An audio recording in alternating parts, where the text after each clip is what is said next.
Muy buenas tardes, señoras y señores. Llegamos al Ecuador de la semana, llegamos al miércoles, arranca la explanada, como siempre, fieles a nuestra cita, como siempre, fieles a nuestra hora, a las 5:30, que es sinónimo de diversión, de entretenimiento, de la comarca del Alacantí.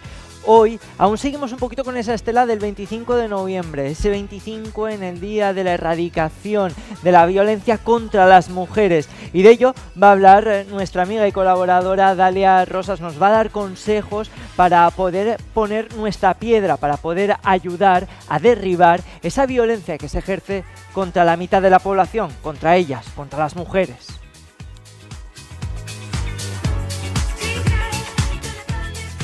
Y en apenas unas horas el Teatro Principal levantará el telón para representar una de las obras míticas de Broadway. Hablamos del musical de los musicales, hablamos de Chicago. Se ha representado en 36 países, en más de 500 ciudades, 34 millones de personas ya han disfrutado de ello. A partir de ahora lo podrán hacer también los alicantinos. Enseguida les mostramos algunos de los detalles que esconde esta obra.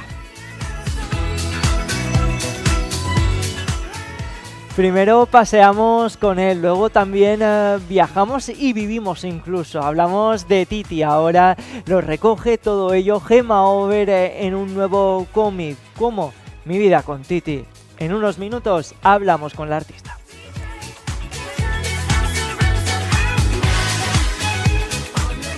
Y esta tarde también estaremos en la Universidad de Alicante, que ha lanzado un asistente virtual de inteligencia artificial para ofrecer apoyo a personas con TEA y también a sus entornos. Este proyecto pionero está liderado por dos profesores de la universidad y busca mejorar la inclusión social y educativa a través de este asistente, una nueva herramienta que ya cuenta con apoyo de familias, docentes, asociaciones de Alicante y también de la Vega Baja.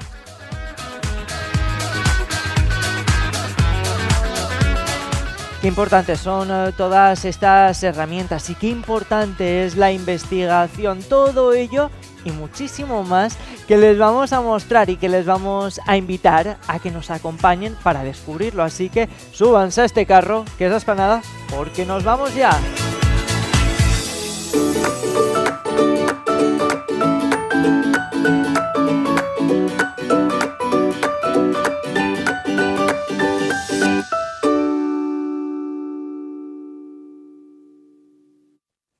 Buenas tardes, arrancamos programa, lo hacemos de la mano, como ya les hemos avanzado en el sumario, de nuestra amiga, nuestra colaboradora. Ella es el miércoles en esencia, porque cada miércoles, cada 2 semanas, viene a visitarnos. Dalia Rosas, muy buenas tardes, bienvenida. Buenas tardes, muchas gracias. Oye, no sé si es un piropo o no esto de decirte que eres como un miércoles. Sí, bueno, depende cómo te lo tomes, puede ser algo un poco malo o negativo, pero bueno, yo me lo he tomado bien. Viniendo de ti, me lo tomo bien. Muy siempre. bien, esto nos gusta. Hoy venimos a hablar sobre una efeméride que ha ocupado parte de la conversación social, también de muchos espacios televisivos, en la explanada, que no somos ajenos a todo ello. Hemos querido hacernos eco a lo largo de estos días de todo lo que tiene que ver con el 25N, con el Día de la Erradicación de la Violencia contra las Mujeres. Un 25N que sigue siendo muy necesario, porque aunque hayan pasado ya más de 4 décadas desde que arrancara esta celebración, si podemos decir que es una celebración, sigue siendo una noticia importante, sigue estando a la orden del día. Sí, es necesario que sigamos hablando, y cuando hablamos del tema, aunque hace 2 días que fue el 25N, o sea, pensamos que es más que necesario, ¿no? Y viendo los datos que seguimos viendo de asesinatos, de violencia machista, pues más que nunca que podamos dedicar estos pequeños espacios para sensibilizar, para trabajar la prevención, porque parece que se ha hablado mucho de la violencia contra las mujeres y sigue habiendo violencia. Entonces, ¿qué es lo que pasa en una sociedad donde somos capaces de conocer, de saber de estadísticas, de tener conocimiento de cómo se produce la violencia contra las mujeres, y sigue habiendo datos preocupantes y alarmantes a lo largo del mundo? Porque estuve leyendo que actualmente la Organización Mundial de la Salud calcula que cada 4 mujeres está siendo víctima de violencia de género, de violencia machista. Entonces es muy preocupante lo que está sucediendo, ¿no? Entonces no sé cómo, esta tarde lo podamos abordar. Dalia. Claro, Eso, iba a decírtelo. Es que aquí ayer le decía a Cleo que se moviera el pelo. Hoy le tengo que decir, mira, que, a ver, abrid plano, que se vea bien a Dalia, que se ha puesto una bata preciosa que parece pintada a mano. ¿Es pintada a mano? No sé, yo creo que no, pero bueno. Pues es estupenda. A ver. Venga. Así, no le estoy metiendo mano, que vale. hablamos del Día de la Violencia. A ver, A que ver. la batita se pone por encima del micro y vale. hace un ruido que desde casa, señoras y señores, discúlpenos, que esto a veces pasa. Todo Eso. solucionado. Aún así se te ha escuchado alto y claro. Sí, se me Si ha en algún escuchado. momento quiero que te la retires, te haré un gesto. Si lo veía que me lo estaba diciendo, pero digo que tengo que interpretar. Bueno, volviendo al tema. Volviendo al tema, que es muy importante, como estábamos diciendo, también verbalizarlo, también Sí. visibilizarlo. Sí. Una parte fundamental es ello.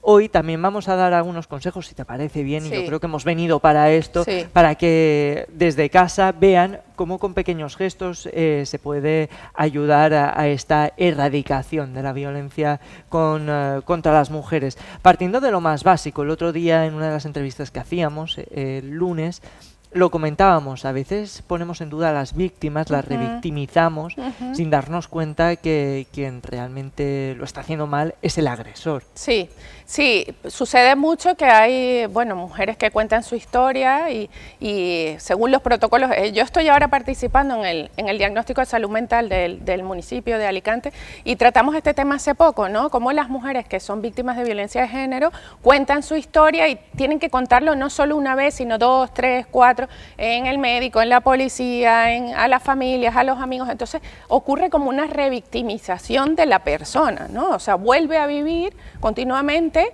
esa historia que está pasando. Entonces, también que con lo referido a lo que has dicho tú, es como dar credibilidad cuando una persona nos diga que está siendo agredida, ¿no? Porque a veces pasa todo lo contrario, aunque sabemos mucho y conocemos del tema, pues le quitamos importancia, no será tanto, o no nos resulta creíble que una persona que conocemos esté agrediendo a una mujer. Entonces, ese tipo de comportamientos que todavía siguen siendo machistas, pues que pongamos atención a ello, ¿no? También una parte fundamental, y yo creo que lo hemos comentado previamente, es la educación como base de todo, que las nuevas generaciones tengan las herramientas que quizás nosotros no hayamos podido tener, y ya podemos hablar de generaciones anteriores que siguen conviviendo con nosotros, que les queda mucho más lejano. Sí, sí, totalmente, pero bueno, lo que está sucediendo hoy, o sea, yo como lo veo, ¿no? Como profesional, es una polarización, ¿no? Una parte de la población que conoce el tema, que es sensible, que se preocupa por la educación en igualdad, que ahí es donde está la clave, ¿no? O sea, que podamos vencer lo que son los roles típicos de género y que tanto los hombres como las mujeres puedan desempeñar actividades que les apetezca, el cuidado, ¿no? Sobre todo, que es la expresión de emociones también, o sea, que se avance un poco en que tanto hombres como mujeres puedan hacer eso, y a la par estamos viendo también como una radicalización de la justificación de la violencia, ¿no? O sea, esto no existe, no está pasando, y eso también es preocupante. ¿Por qué? Porque es una realidad que las mujeres son asesinadas, que las mujeres son maltratadas, que esto sucede en el ámbito privado todavía, porque a muchas personas y a muchas mujeres les da miedo tanto denunciar como contar su propia realidad. Y esto no es solamente, a veces pensaríamos, esto es en estratos de personas que no tienen educación. No, esto sucede en todos los estratos, tanto sociales como educativos, como familiares. Entonces, a veces también las familias van un poco perdidas, ¿no? Y en ese sentido, pues también animar a las personas que conocen a que alguna persona familiar está sufriendo acoso o es víctima de violencia de género, que puedan apoyarles, que puedan escucharlas, que puedan decirles que existen recursos públicos para la atención de estas personas, ¿no? De estas mujeres. Claro, y como sociedad, aparte de poder informar a las víctimas y a todo el mundo en general para que conozca qué herramientas tienen para hacer frente a la violencia machista, la violencia de género, Sí. también hay una parte necesaria de pedir como sociedad, exigir a las instituciones que pongan esas herramientas, que a veces hablamos de tener que hacer activismo, todo el mundo, hombres y mujeres, que el activismo no es solo salir a las calles y manifestarse o concentrarse el 25N o el 8 de marzo, también es exigir ciertas medidas y condiciones que se tienen que poner para que se pueda erradicar de una vez por todas esta violencia contra las mujeres. Sí, es así y porque hay que tener en cuenta que sobre todo es algo que está muy anclado a nivel social, esa conciencia de que las mujeres son las que se enfocan en el cuidado, y esa sigue siendo una doble carga para las mujeres también, ¿no? Entonces, a veces asumimos que micromachismos, por decir, los normalizamos, ¿no? Y esto quiere decir que las mujeres siempre van a tener una sobrecarga en el ámbito del hogar, a veces también en los empleos, son menos pagadas, y esto hablando del tema de la igualdad, y también en el ámbito familiar, referido al cuidado de los hijos, al cuidado de la casa, al cuidado de las personas mayores, lo que también les afecta en su autoestima, ¿verdad? Y es lo que a veces impide que sean las mismas mujeres las que se den cuenta que están siendo víctimas de violencia machista. O sea, esa normalización que existe todavía en la sociedad es lo que hay que pedir a las instituciones. Primero, que creen los espacios que existen, pero que doten también de presupuesto, porque muchas veces pues se crean los espacios y luego no hay profesionales que trabajen en ellos. De esto lo hemos hablado preocupante. largo y tendido también esta semana, que muchas instituciones han sacado pecho de que han puesto en marcha ciertos centros, planes, y luego los programas no vienen acompañados de una dotación económica, con lo cual es tirar dinero al vacío, lanzar ideas que realmente no llegan a ningún puerto. Trabajando en el plan de salud mental que estamos, ¿no? Cuando hablamos del tema de mujeres, a veces a donde no llegas a las propias mujeres la información.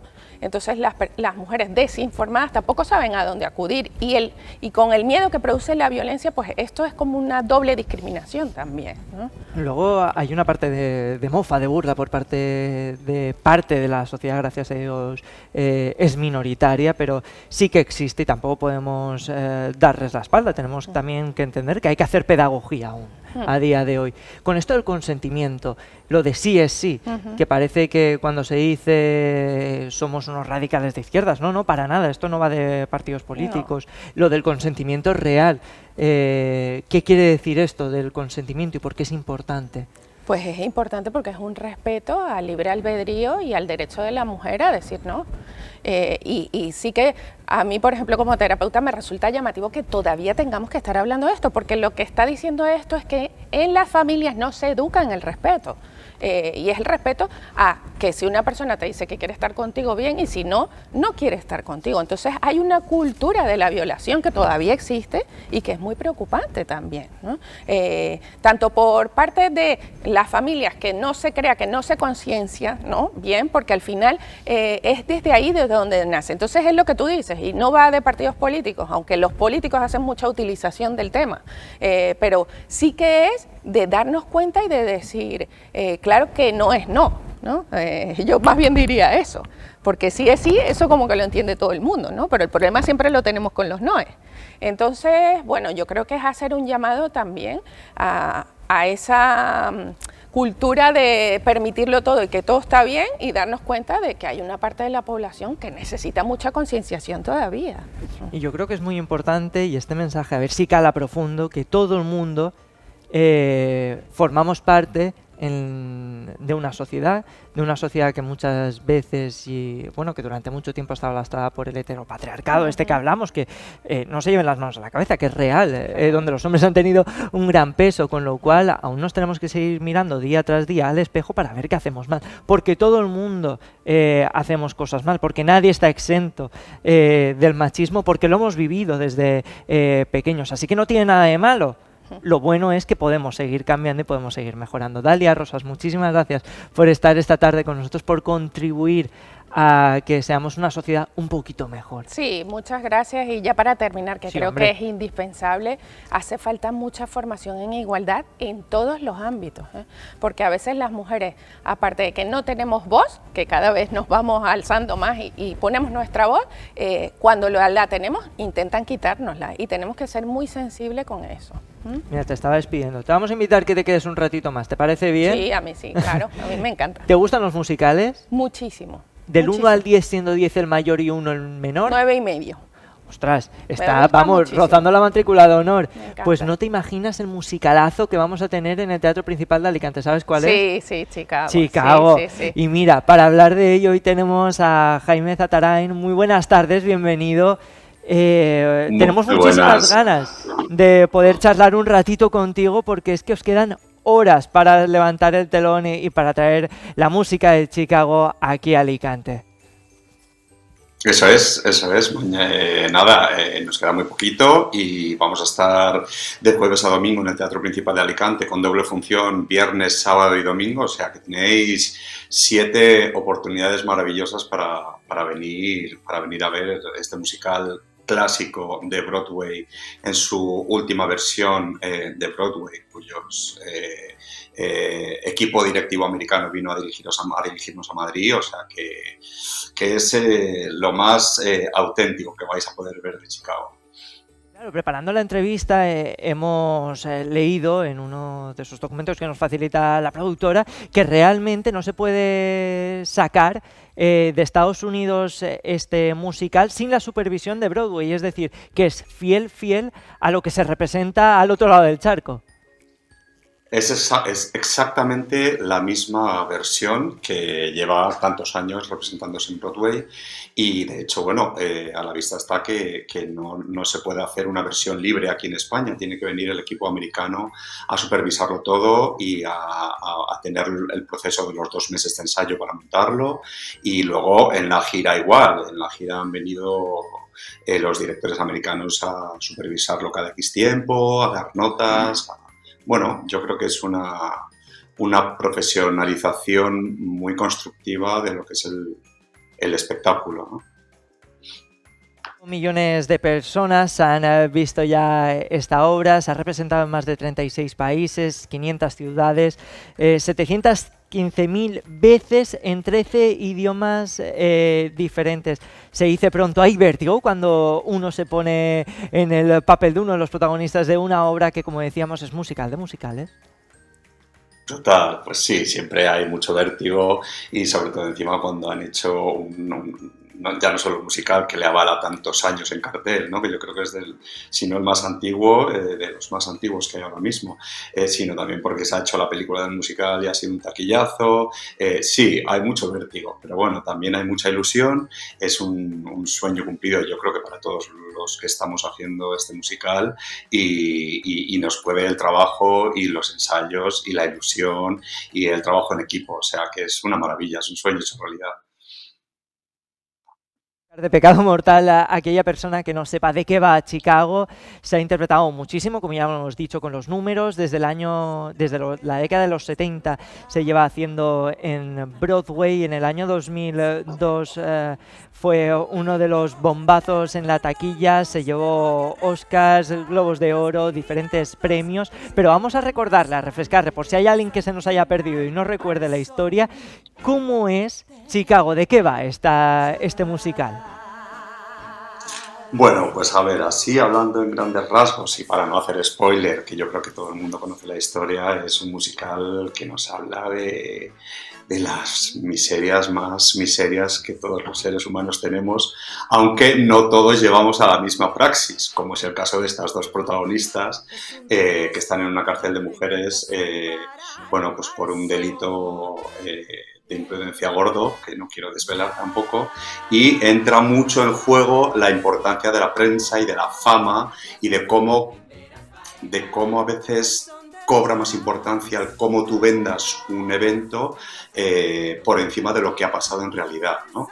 Para ganar o perder un juicio, eso está muy a la orden del día, ¿no? Y ahí es donde entro yo, que soy el abogado que lleva los dos casos de estas dos mujeres fascinantes. Billy Flynn, ese abogado. Cuéntanos un poco cómo ha sido también la preparación de tu personaje, un personaje que ha interpretado el mismísimo Richard Gere. A colación de la presión que me preguntabas antes, ¿no? Claro, no, lo estamos poniendo fácil para añadir presión.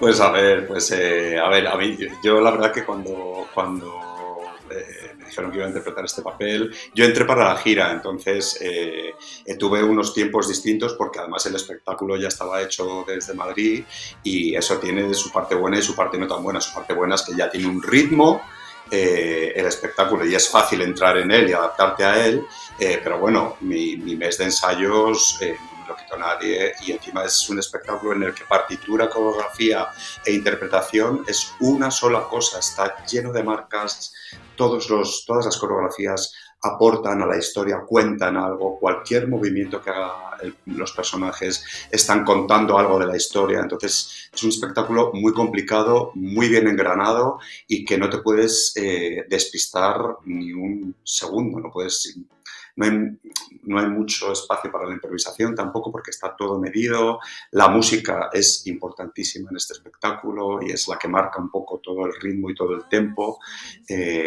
Entonces, bueno, pues es lo que se dice siempre de las 3 disciplinas en una, pues aquí se cumple a rajatabla. Y encima con el privilegio de poder tener una orquesta encima del escenario, visible, viendo ese trabajo que hacen los músicos con 24 bailarines, actores en escena. Exacto. Es de esos espectáculos que ya no quedan.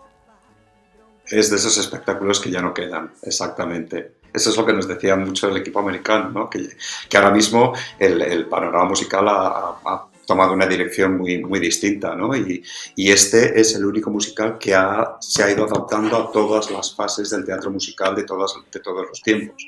Es el único que queda así, con este tipo de vestuario, con este tipo de escenografía tan minimal y tan modernista al mismo tiempo y tan sugerente, y con este libreto y con esta partitura, ¿no? Es único realmente. Un espectáculo único. Desde aquí animamos a todo el mundo a ir y disfrutar de él. Te vamos a hacer la última pregunta. Somos un programa muy pequeñito, pero aún así vamos a atrevernos. No tenemos el polígrafo, así que no sabemos si mientes o no, pero debe ir la gente a disfrutar de Chicago estos días aquí en Alicante, Jaime. No debe ir. Sí, por supuesto. Vamos, me parece que es una oportunidad única. Es una oportunidad única para todos los ciudadanos de Alicante que no hayan visto el musical, que seguramente han visto la película, pero es que en directo es que te subes a ese tren desde que empieza el espectáculo y sube el telón y es increíble lo que van a vivir. Claro que sí, deben, es una obligación. Jaime Zatarain, no tenemos poligrafista, pero mucho me temo que dices la verdad. Gracias de verdad por estar esta tarde con nosotros y ojalá sea muchísima la gente que vaya y disfrute de Chicago, el mayor de los éxitos. Un placer. El placer es nuestro, ya lo saben, con la musiquita aquí que tenemos de Chicago, viendo esas imágenes, cualquiera se resiste a ir a ver este musicalazo. Nosotros vamos a continuar de un musicalazo a un librazo o comicazo, porque llega a nosotros Mi vida con Titi de la gran Gemma Over. La hemos tenido aquí paseando junto a nosotros y hoy no iba a ser menos en esta nueva aventura a la que se ha lanzado en este mes de noviembre. Muchísimas gracias, Gemma, por estar esta tarde aquí en la Esplanada. Bueno, muchas gracias a vosotros por volver a invitarme. Mira qué locos estamos. Sí. La primera vez nos engañó, la segunda y ya ahora la cuarta. Ya le hemos cogido el gusto a compartir este ratito de televisión contigo. A la cuarta ya va la vencida, como quien dice, y ahí lo tienes. Este libro que recoge tu aventura con Titi, que sirve de homenaje, porque hay que decir que lamentablemente Titi ya no está con nosotros, pero qué mejor que poder publicar esta amalgama de libros, este compilado de fanzines en uno, consiguiendo tú también un sueño que has logrado gracias a él, gracias a este perrito, a este Rottweiler. Bueno, primero, así como dato, hoy justo el día que se hace la entrevista fue justo hace un mes que falleció y en realidad pues tengo que decir que bueno, esto al final sí ya es todo un homenaje. Y para mí, bueno, quería contar su historia, para mí es lo importante.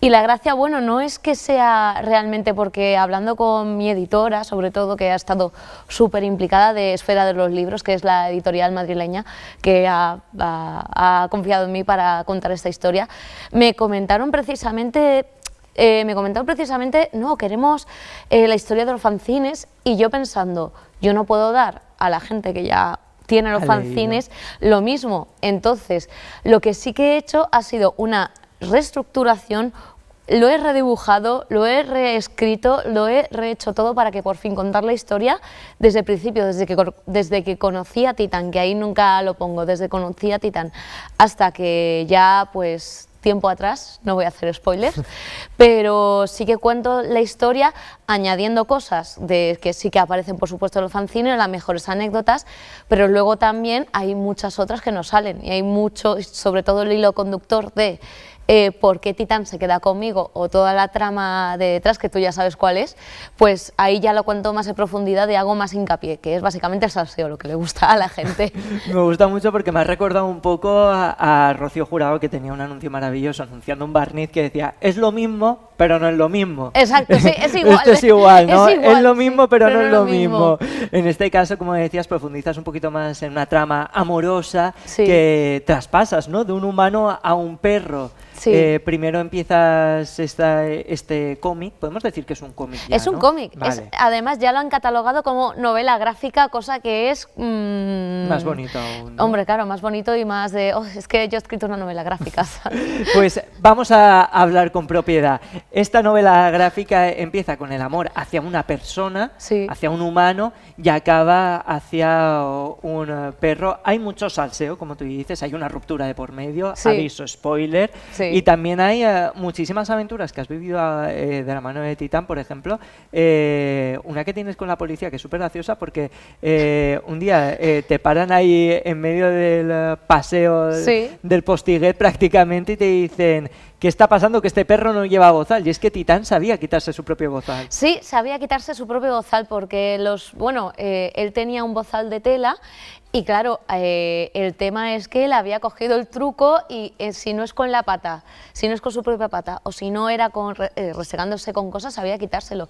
Pero sí, y además esa anécdota fue totalmente real y me acuerdo del día perfectamente, que fue el 6 de enero y fue en el paseo de la playa de San Juan. He dicho el Postiguet de San Juan. Sí, en la playa de San Juan. Bueno, luego la gente que es de Alicante creo que podréis ver muchas localizaciones que os resulten familiares o reconocibles, sobre todo pues eso, la zona de la playa más o menos, y es eso, son anécdotas, pues esa la de la policía, luego también la del mastín también, bueno, hay también, todas realmente son reales, pero lo que pasa es que hay que adaptarlo para que en la lectura pues se pueda leer y se pueda contar bien. Se puede leer y se puede experimentar también sentimientos que florecen a través de las páginas, por ejemplo, el de protección que tienes cuando después de uno de los episodios que se vive, hay una pelea y tú lo abrazas al perro mostrando ese cariño, ¿no? Que hay también hacia el que se convierte a través de estas páginas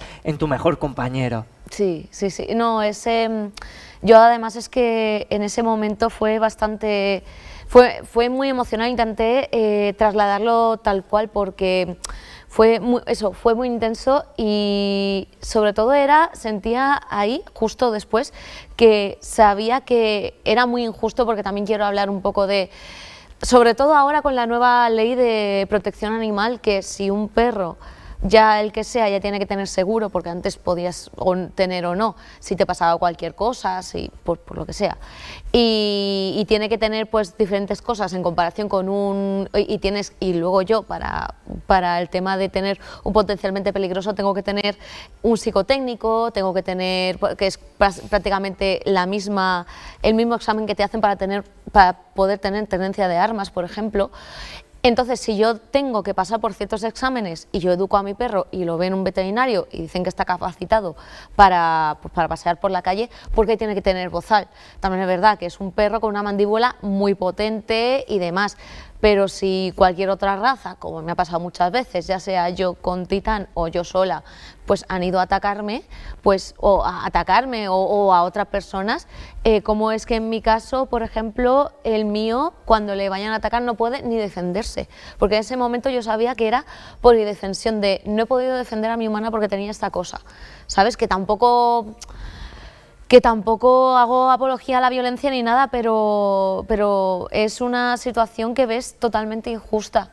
Es una situación que veo muy injusta y que es algo que sí que es verdad que he querido reivindicar un poco, porque este perro nunca ha atacado a nadie deliberadamente ni ha hecho daño a nadie, y yo tengo que tener un examen que sé que ha tenido ese estigma de perro potencialmente peligroso, al igual que el pitbull, al igual que, Rottweiler, pitbull, doberman, y por ejemplo el pitbull y el rottweiler el rottweiler fue perro policía y los pitbull eran los perros niñera.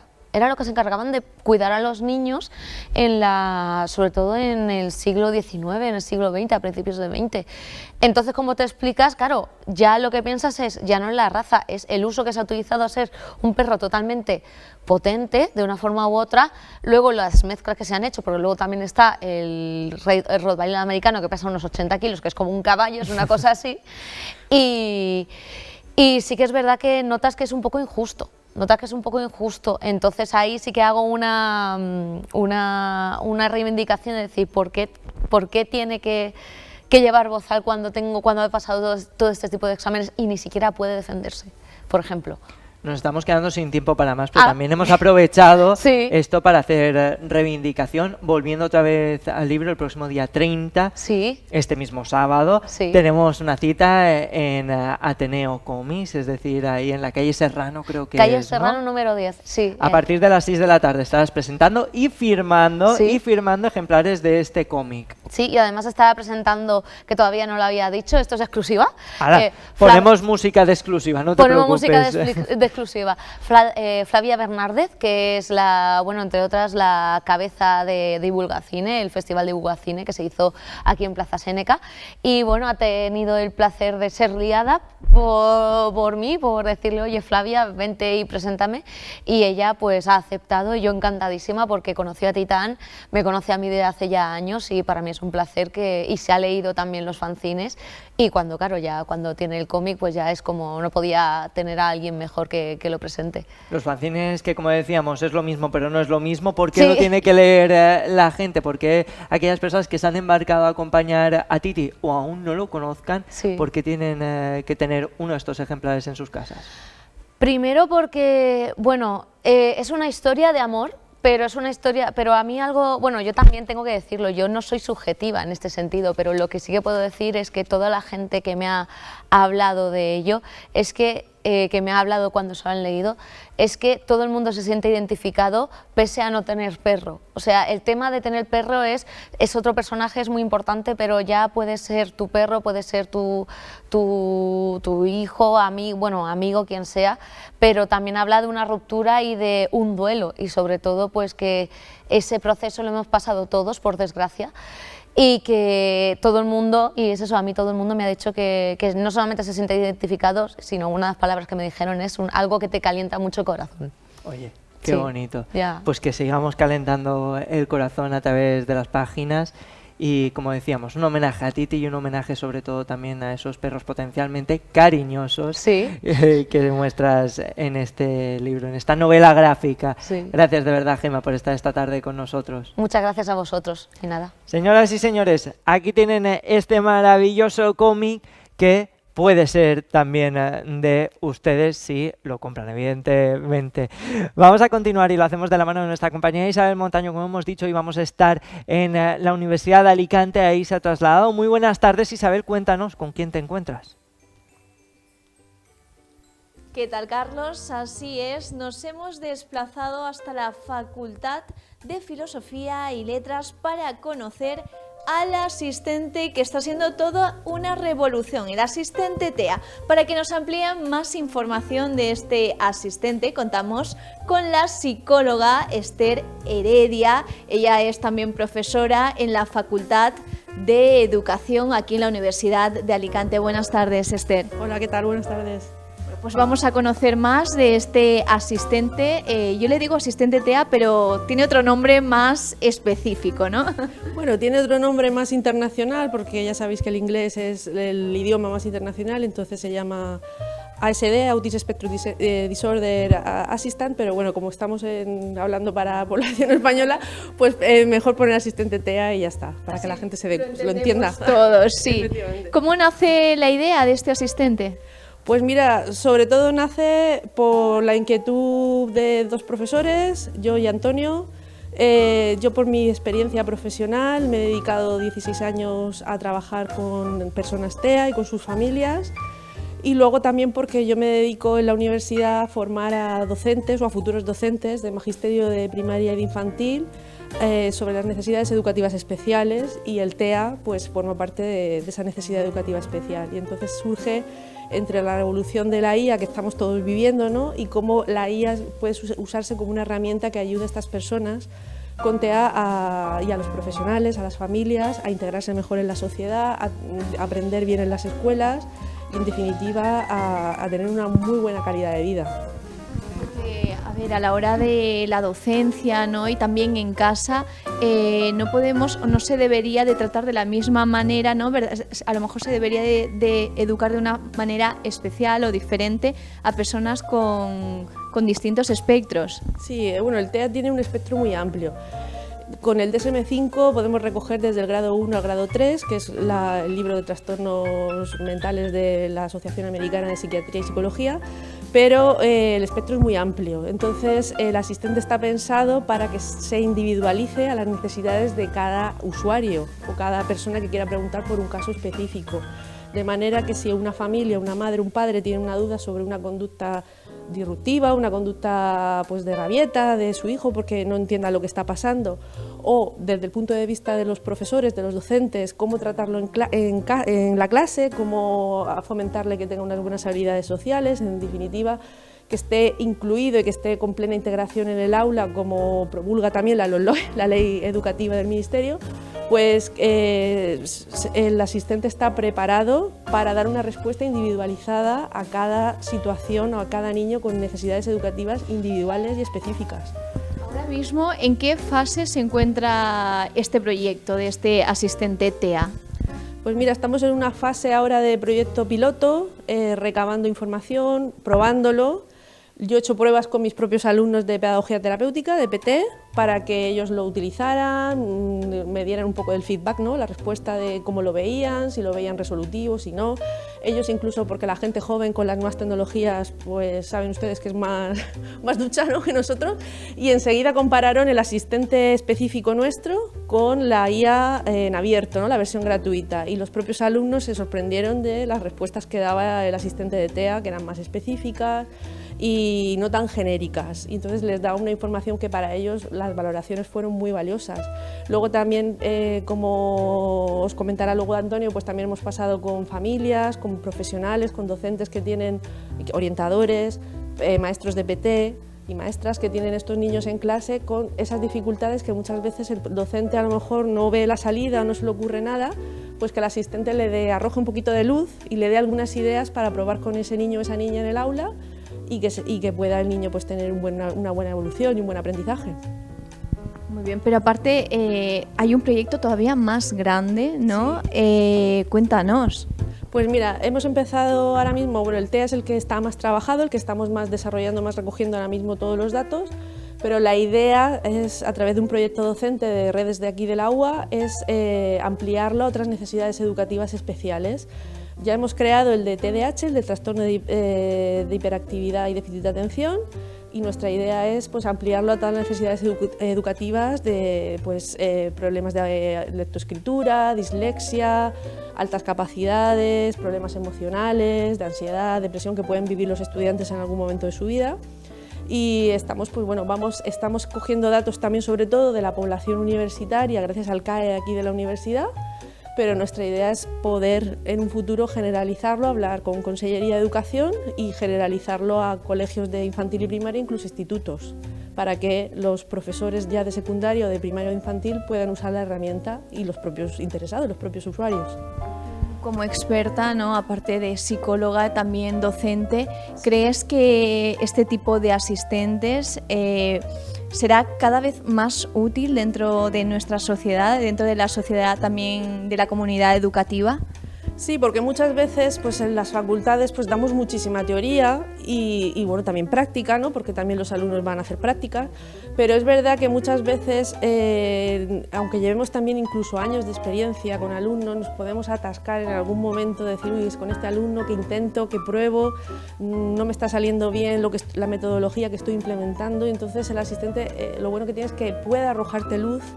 Es como un asistente, como la palabra indica, o una persona que te va, o sea, no es una persona, pero es un ente que te va a ayudar a dar diferentes caminos, probar dar diferentes intentos para ver por dónde puedes ayudar a ese alumno, a esa persona con TEA, adaptarse mejor o a cualquier necesidad educativa especial. Entonces yo creo que a nivel comunitario sí que va a ser, porque las necesidades educativas especiales, cada vez hay más niños con diferentes problemáticas, no sabemos muy bien por qué, ¿no? Pero es verdad que cada vez se detectan, porque tenemos a lo mejor quizá unos diagnósticos precoces ahora mismo súper buenos, pero cada vez hay más necesidades específicas en las aulas, en educación, y entonces, claro, los profesores, pues muchos que llevan muchos años quizá les falte un poco de formación. Lo que intentamos desde la facultad es que a las nuevas generaciones de docentes pues ya lleven toda esa formación de base, ¿no? Pero cuando estás en el día a día, en la práctica, con la burocracia de los centros, que también la hay, etcétera, y tienes que hacer ACIS o adaptaciones curriculares, y a lo mejor vas un poco agobiado o agobiada en el trabajo diario, pues el asistente te ahorra mucho trabajo, mucho tiempo, te ahorra tiempo y te ayuda a ver la luz, como digo yo. Pues mira, Esther, como tú nos has hablado ya de la parte más teórica de este asistente, nosotros vamos a pasar a la parte práctica, ¿vale? Si te parece bien. Perfecto. Vamos a hablar con Antonio Carrasco, para poner en práctica a este asistente TEA, como tú has dicho, un asistente que ha nacido también como respuesta a necesidades reales. Efectivamente. Muchas gracias a vosotros. Pues muchas gracias, Esther. Nos vemos pronto. Muchas gracias. Muchas gracias. Hasta luego. Y nosotros en breve vamos a ir al despacho de Antonio Carrasco a ver si nos puede atender y también a poner en práctica en directo, sin trampas, este asistente TEA.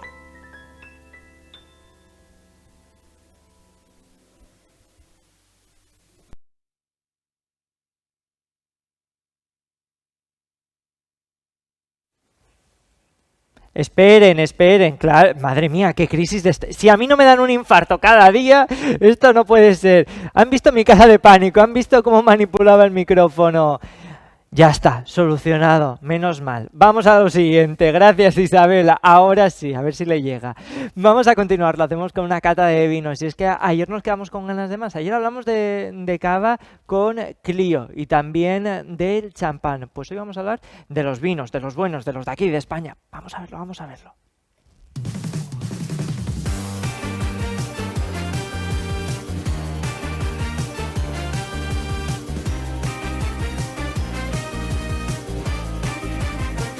Muy buenas tardes, Carlos. Y no, esto no es Terreta de Sabores, pero donde sí que estamos es en la Escuela de Catas de Alicante, que hoy han organizado una cata de vinos de Cepa 21, un producto muy bueno, de muchísima calidad y de auténtica exclusividad. Un producto de la Ribera del Duero que ha venido aquí a Alicante para que la ciudadanía lo pruebe y lo teste. Y te animo a que veas este reportaje que hemos hecho para que veas la calidad de este producto. Cómo pierdo el control, arrasando con todo al caer, reduciendo cenizas al panteón. Observadme bien, ahora mando y no voy a ceder hasta perder la razón. Bueno, pues vamos a ver un poco todos los vinos de Cepa 21, ¿no? Que yo creo que son las bodegas importantes de la Ribera del Duero y están mostrando su auténtica personalidad, cada uno en su gama, desde los vinos más jóvenes, con ese carácter más frutal. Luego vamos creciendo con esos vinos ya con más crianza o con más meses de barrica, con otra personalidad, con otro peso, con otra complejidad, pero vinos muy actuales y que están muy en gusto del consumidor. Lo que tratamos es de tener la identidad propia que nos da nuestra tierra, y eso queda marcado por el terroir, ¿no? Esos suelos que marcan su personalidad, su mineralidad, esa variedad única como es la Tempranillo y cómo se desarrolla en la Ribera del Duero, una variedad que es súper humilde, pero para mí es capaz de dar todo lo mejor, ¿no? Y es capaz de dar desde un rosado hasta un vino para competir con los mejores del mundo y aguantar más de 25 años en botella. Y sobre todo esa variedad que, acompañada de un clima que es el que más preocupados y más atormentados nos tiene, porque está haciendo que cambie un poco la viticultura, pero todo ello en su conjunto y bien armonizado con un proceso de elaboración adecuado, pues hace que esos vinos tengan una personalidad y un carácter muy claro y muy definido, ¿no?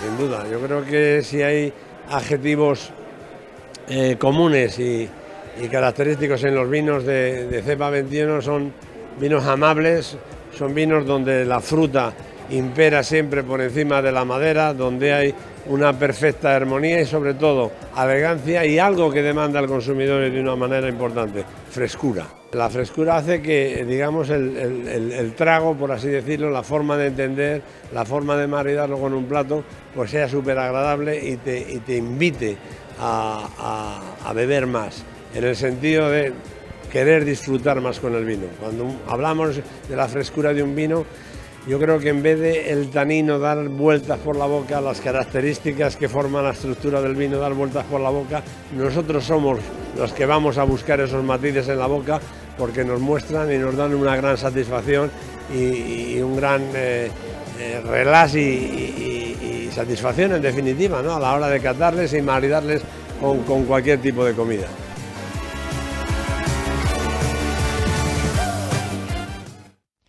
Ay, ahí veíamos esa maravillosa cata de vinos. Y vamos a seguir, vamos a continuar. Yo creo que le ha dado tiempo suficiente a nuestra compañera Isabel Montaño para poder estar en el siguiente despacho. Un siguiente despacho que está con otro de los protagonistas. Isabel, cuéntanos, ¿con quién estás?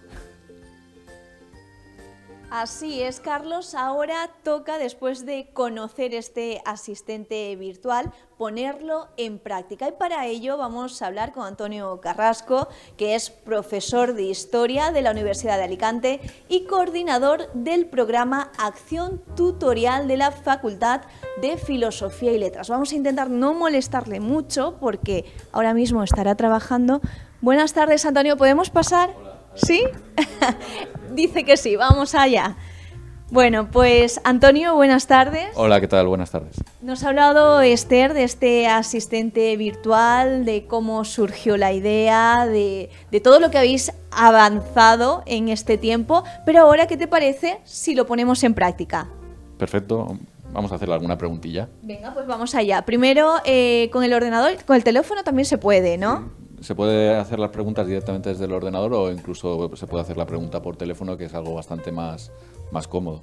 Pues vamos primero con el ordenador y luego con el teléfono. Venga, ¿qué es lo que le vamos a preguntar a este asistente? Le hemos preguntado cómo nos puede ayudar y ya nos ha dicho que puede ayudarnos de diferente manera. Por ejemplo, puede dar información sobre TEA, sobre el trastorno de espectro autista, puede ayudar a docentes, educadores, profesores, profesoras, puede ayudar también a familiares de personas con TEA y también puede ayudar a las propias personas con TEA, especialmente, sobre todo para mayores de edad o menores acompañados por sus padres.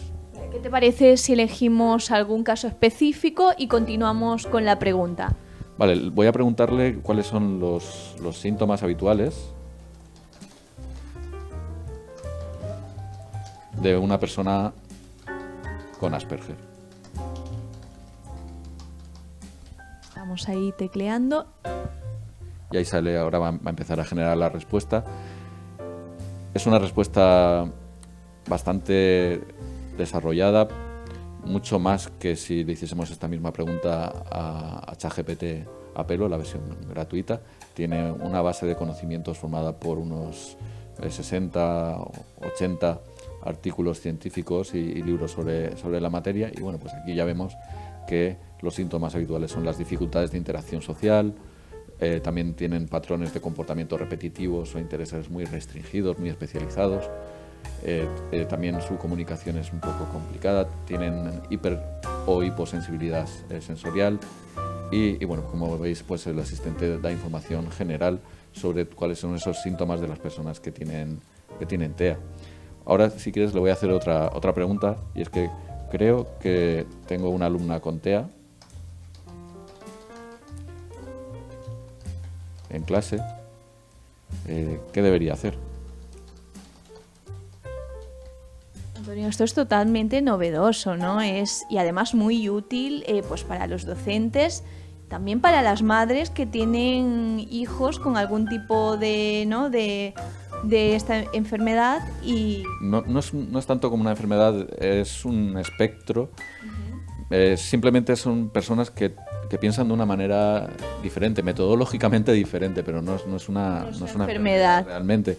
Y sí, bueno, el proyecto lo lanzamos hace unos meses y ya estamos en fase de pruebas y ya están probándolo pues unas 20 familias y unos 25 formadores, profesoras fundamentalmente. Y bueno, pues de momento el feedback que tenemos es bastante bueno. No comete errores, que es el fallo habitual de la inteligencia artificial, que a veces alucina o comete errores dramáticos. Como tiene una base de conocimientos bastante fuerte, una base científica, no falla, pero no deja de ser un asistente. Es decir, es una herramienta que ayuda generando contenidos, hace propuestas, pero siempre hay dos factores clave, que son el uso del sentido común y después, si son temas delicados, hay que recurrir a los profesionales en las materias, es decir, a psicólogos, psicólogas, orientadoras, trabajadoras sociales. Es solo una herramienta, no va a sustituir a nadie ni le va a quitar el trabajo a nadie. Simplemente va a resolver muchas dudas que pueden tener pues, las propias personas con TEA, sus familiares o los educadores. Pues vamos a ver esa pregunta. ¿Qué es lo que has preguntado? Que tenía sospechas de que había una alumna con TEA en clase y le he preguntado qué debería hacer y me ha dicho que observe, que evalúe un poco cuál es su comportamiento, que intente comunicarme con las familias en el caso de que fuese una alumna menor de edad, que informase al equipo escolar y también me recomienda algunas adecuaciones en el aula, como crear un entorno predecible, porque las personas con TEA sobre todo funcionan mejor con rutinas, que utilice apoyos visuales, que facilite la comunicación. Es muy habitual tener que dar instrucciones sencillas y directas a las personas con TEA para que puedan entenderlas bien, que adapte las actividades a estas personas con TEA y sobre todo que promueva la inclusión, fomentando la empatía en clase, empatía de profesorado y de alumnado hacia estas personas con TEA y que evite cualquier situación de exclusión. De todas formas, al final acaba recomendando que la clave siempre es contactar con los profesionales. Eso es, no, de ninguna manera se intenta reemplazar, ¿no?, la ayuda profesional. Antonio, ¿qué te parece si ahora sí utilizamos el teléfono? Y nos comentaba Esther que este asistente está en muchos idiomas, ¿no? Sí, es multilingüe, o sea, tú le puedes preguntar en cualquier idioma y te contesta en el que tú quieras. ¿Qué te parece si hacemos una prueba? Vale, pues vamos a preguntarle. Lo que pasa es que a veces sale con una voz un poco con cierto acento inglés, pero bueno, vamos a preguntarle, por ejemplo, algo en castellano y que responda en valenciano. Vale, perfecto.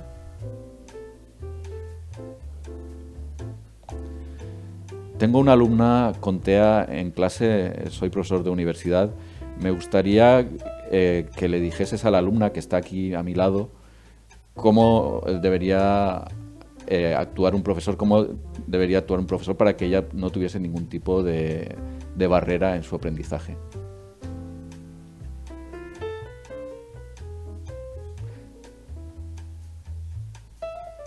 Dilo en valenciano. ¿Tienes el mensaje en ucraniano? No. Bueno, ucraniano, ¿no? Iba a responder en ucraniano, pero porque antes le había preguntado porque tenía una alumna ucraniana. Voy a decírselo que lo digan en valenciano. Cosas del directo, Carlos. Por favor, ¿puedes decir en valenciano que soy el tutor de su curso y que si tiene alguna dificultad con cualquier tema académico, personal, administrativo, tecnológico, que puede contar conmigo? Díselo por favor en valenciano.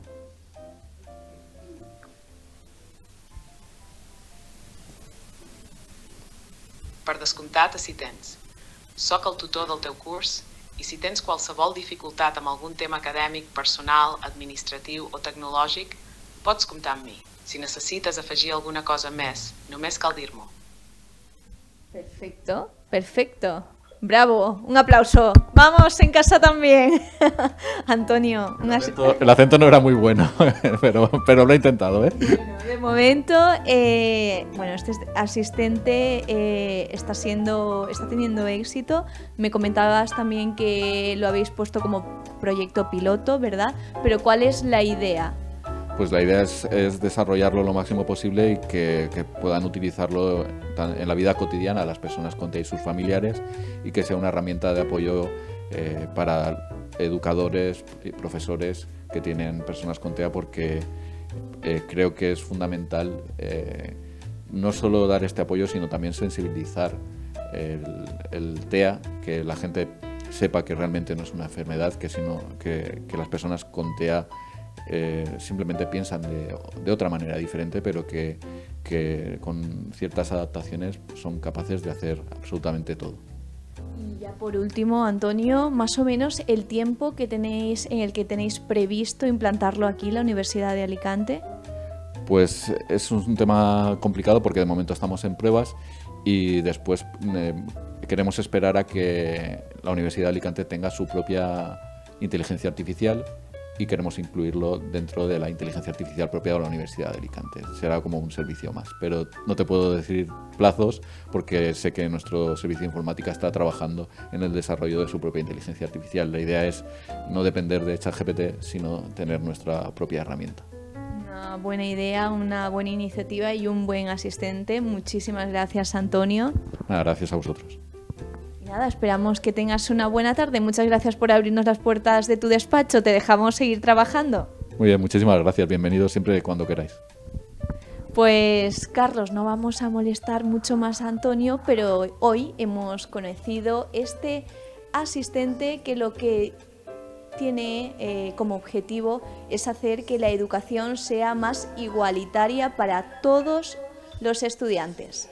Muchísimas gracias, Isabel. Ahora sí, el micrófono me lo ha permitido. Gracias de verdad por estar esta tarde con nosotros. También a ustedes. Nos vemos mañana a partir de las 5:30 de la tarde. Hasta la vista.